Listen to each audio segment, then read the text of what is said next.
اتفرجت على فيلم سبيريتد، فتعالى نتكلم عنه ونراجعه ونتكلم عن الحلو والوحش.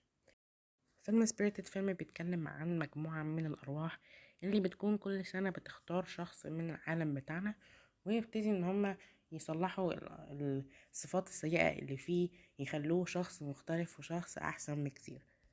لكن مرة أحد الأرواح دول اللي بيبقى بيلعب دوره تيم فارل بيختار شخصية راين رينولدز عشان يغيرها. لكن المرة دي لما بيختار الإنسان ده بيحصل حاجات كتيرة مختلفة، والموضوع بيتغير تماما وبيتعلموا دروس جديدة على مدار الفيلم. هي دي قصة سبيريتد بدون حرق، فتعالى بقى نتكلم عن الفيلم. الفيلم ده طبعا نستنى منه حاجات كتير، كونه ميوزيكال، كونه فيلم موسيقي، كونه فيلم كريسمس، فانا انتظر منه اجواء دافية واجواء كوميدية وحاجات من كده كتير. لكن هل هو نجح في ان هو يقدم الحاجات دي كلها؟ هل هو نجح في ان هو يعملها بشكل صح؟ تعالى نتكلم مع بعض في الموضوع ده. الفيلم ده تقييمه PG-13 لبعض اللغة القاسية ومشاهد العنف. ومن غير مقدمات كتير، متنسوش تعملوا لايك واشتركوا القناة وتفعلوا الجرس، ويلا نبتدي. انا دخلت فيلم سبيريتد مش متوقع منه اي حاجة، ولا كنت شفت له اي اعلانات ولا كنت شفت له اي حاجة. كنت شفت البوستر بتاعه بس، وكنت متحمس ان انا اشوف الفيلم ده هيبقى عن ايه الحاجة المختلفة اللي هيقدر يقدمها. بس مع ذلك برضو كنت متوقع الحاجات التيبيكال العادية بتاعت افلام الميوزيكال، الافلام الموسيقية، الحاجات اللي بتيجي معاها وكل حاجة من النوع ده. تعالوا نبتدي بأول حاجة، وهو فكرة الموسيقى مع الفيلم ده. أنا شايف إن الفيلم ده كان هيبقى أحسن بكتير لو هو ما كانش ميوزيكال. لأن أصلا الحاجة أنواع الأفلام دي بتبقى دافية، بتبقى حلوة كده، بتحسسك بأيام الطفولة، بتحبها. لكن في نفس الوقت الفيلم ده ما قدرش إن هو يستخدم الموضوع بشكل صح. دايما ما قدرش ان هو يعمل الجول بتاعه او التارجت بتاعه من استخدام الاغنيه في المشهد المعين ده مثلا، او بالطريقه المعينه دي، وهكذا. اول ساعه الا تلت من الفيلم مليانه اغاني وموسيقى بيحاولوا يحشروها في الاول، بتيجي ورا بعضها بشكل مش مريح كده. فانا شايف ان الفيلم ده حاجه كانت بتضعفه شويه، هو استخدام الموسيقى فيه بشكل مش كويس وما كانش افضل حاجه.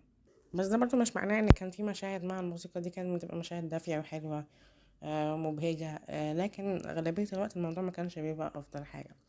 ننتقل كمان لموضوع الكوميديا في الفيلم ده. الفيلم ده زي ما قلت لكم موسيقي كوميدي، ففي عناصر كوميديا حلوة جدا. في اختلاف برضو في شوية الحاجات الكوميدية اللي بيقدمها عن الأفلام اللي شبهه أو نفس النوع بتاعه.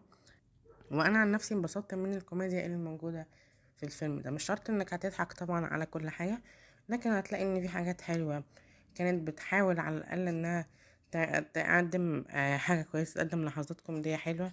انا انبسطت منه الصراحه. في حاجات كانت بتبقى رخمه شويه، لكن عموما الكوميديا أداها بشكل كويس. وأداء تيم فارل وراين رينولدز الاتنين، تفاعلهم مع بعض والحاجات الكوميدية اللي بيعملوها مع بعض برضو كان بتدي سبايس للموضوع. راين رينولدز بيبقى دايما نفس الشخصية، كل فيلم بيعملها بحس ان هو بيأدي نفسه في كل الأفلام دي. الكوميديا اللي بيعملوها الشخصيتين بتبقى حلوة. بما اننا برضو بنتكلم عن الشخصيات، تعال نتكلم عن شخصيتين اساسيتين بتوعنا. القصة بتاعتهم او الموضوع بتاعهم عامة مختلف وفريد من نوع ان احنا نشوف اول حاجة كده. لكن الاتنين حضورهم على الشاشة وتفاعلهم مع بعض كان حلو جدا. ادى الفيلم ده كده نوع من الابهاج والكوميديا، حاجة مختلفة. انا كنت ببقى مستمتع على مدار الفيلم ده. الفيلم كان ممتع رغم ان هو مكانش افضل حاجة وفي مشاكل في الفيلم ده كتيرة. لكن الفيلم عامة بالشخصيتين الأساسيتين دول قدر ان هو يخليني مستمتع طول الفيلم، مستني كل شخصية هتقدم ايه اللي هيحصل لها. من الناحية دي في حاجات في الديالوج والمحادثات مش افضل حاجة، والسيناريو كده احيانا بتبقى حاجات كورني كده، كليشيه ما لهاش لازمة. لكن عامة الاتنين مع بعض كانوا حلوين جدا. في شوية شخصيات جانبية ما كنتش مهتم ليها الصراحة، لكن كانوا حلوين برضو. لكن الاتنين دول كانوا الهايلايتس بتوع الفيلم. لكن في اتجاهات مع الشخصيتين دول كنت حابب ان هما يتخذوهم بشكل اكبر، بشكل اوسع، نكتشف حاجات معينة في القصة عن حاجات تانية. بياخدوا وقت مع حاجات مش مهمة، مع ان في حاجات اهم المفروض ان احنا نقضي معاها وقت اكبر. نستكشفها بشكل اوسع من حاجات تانية. فعندنا الشخصيات كانت حلوة وتفاعلنا مع بعض كان حلو، لكن كان مهم واحد منهم تستكشف. القصة كمان بتاعت الفيلم لما تخش فيها كده من الأول بتبقى حلوة، بتبقى متوقع أيوة الحاجات رايحة فين. يعني القصة في نواحي منها كليشيه، أيوة أنا عارف إن أصلا نوعية الفيلم ده، وإن أنا داخل الفيلم ده عارف إن هو فيلم بقى كريسماس وفيلم ميوزيكال، إن في حاجات هتبقى كليشيه وهنبقى متوقعينها، وده طبيعي. لكن القصة نفسها وهي بتحصل في حاجات حلوة كتير قوي من جوه ممكن تستكشف. لكن هل الفيلم بيستكشفها بشكل واسع؟ لا للأسف.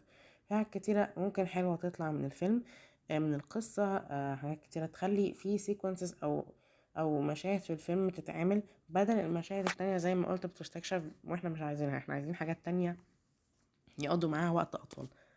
فمع ان الفيلم حلو وقصته حلوة، لكن ما بتجمعش مع بعض بشكل كويس في النهاية، ما بتعمليش حاجة بالنسبة لي انا متركبة مع بعضها كده بشكل كويس وحلو.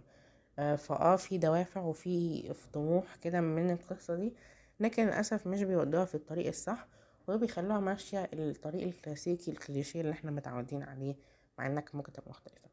ففي النهاية فيلم سبيريتد ده من رأيي فيلم دافي جدا، مبهج جدا، حلو جدا، مناسب للأوقات اللي بنكون فيها متضايقين، الأوقات اللي بنكون فيها عايزين نتجمع مع العيلة.